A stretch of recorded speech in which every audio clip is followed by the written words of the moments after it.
میری زمرد، میں یہ خط اس وقت لکھ رہا ہوں جب میں اپنی قوم کی حفاظت اور خدمت انجام دے رہا ہوں۔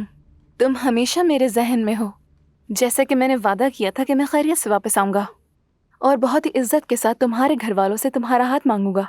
واہ واہ واہ واہ واہ واہ، یقین نہیں ہو رہا، میرے تو وہم و گمان میں بھی نہیں تھا کہ کبھی ایسا ہوگا۔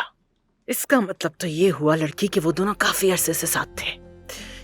یقین ہو رہا ہے تمہیں کہ زمرد نے ہمیں بے وقوف بنایا۔ کمال ہے بھائی، آپا کو تو دیکھو، ہماری سوچ سے بھی زیادہ چالاک نکلی۔